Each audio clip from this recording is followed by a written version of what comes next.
Hi everyone and welcome back to my channel. In today's video I have a really special Barfi dessert for you all. This one is for a Barfi roll topped with a delicious cream cheese frosting. So if you'd like to see how to make this amazing new dessert, keep watching. So to start this, I'm adding in some vital wheat gluten into my flour. If you cannot find this, you can omit it or get it on Amazon. In goes some yeast, sugar and salt, and we're going to give this a mix. Now that it has been mixed in, let's prepare the wet ingredients. So to my milk, I'm going in with vanilla essence and butter. You want to give those ingredients a mix just to incorporate it, and you'll notice the butter is melted. Now you're going to add your wet to your dry a little at a time to bring it together to form a shaggy dough, and in the end we're looking for a medium to soft dough. You don't want it to be too soft, but you want it to be to that medium consistency.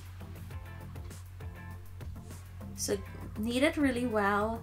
You want the gluten to form, so just keep kneading it really well until it's nice and smooth. And this is how it should look like. It should be really nice and smooth. Now I'm going to just bring the ends together to form it into a dough ball. And when you press your finger in the center of it, it should spring back, and that's how you'll know your dough is ready. Cover and allow to rest until it doubles in size. This will take anywhere between 30 to 45 minutes.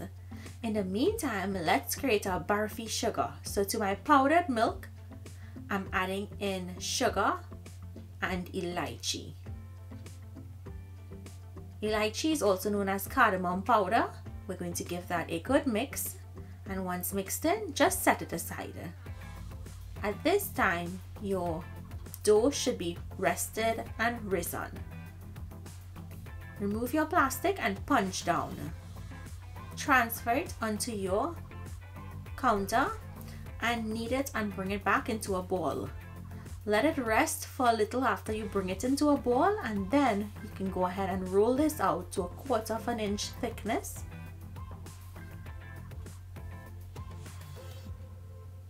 So just roll it out really well. Keep rolling until you have that 1/4 inch thickness throughout. I did not measure this, but I can tell you that once it has that thickness, you're good to go. So spread some butter, light butter on there, and now we're going to sprinkle on our Barfi sugar. So sprinkle that on. Okay, next step is to grate onto the entire surface frozen ginger. If you didn't have frozen ginger, of course you can use fresh ginger. So just go ahead and grate it over the entire surface evenly. More you roll it, more rolls you're going to actually get when you cut it. So roll it and finish with it seam side down. Now cut it into about 2-inch pieces. And be very gentle because you don't want that Barfi sugar to fall out.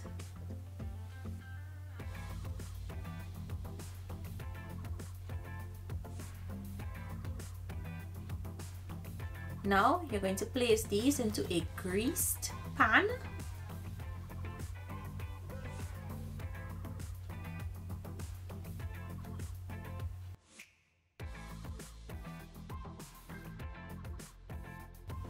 Once you've placed all of them into your baking pan, cover it and allow it to rest until it doubles in size.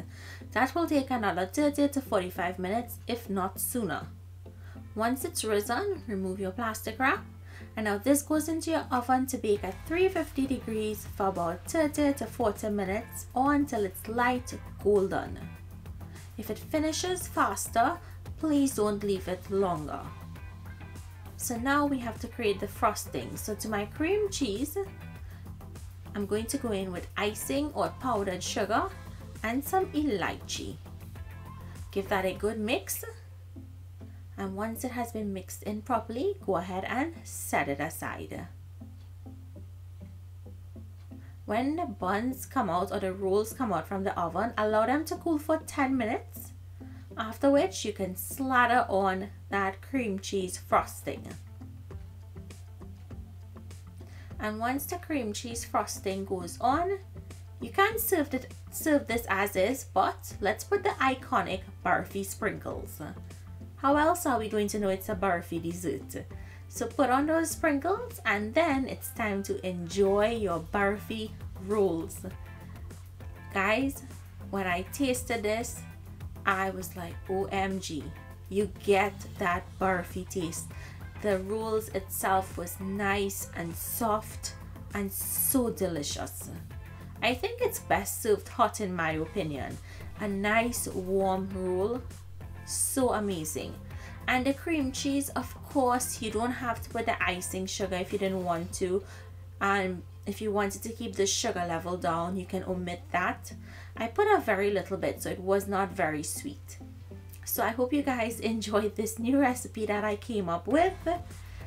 Thank you all so much for joining me in the kitchen today. Please comment. I want to hear what you think about this. And if you try it, let me know what you think.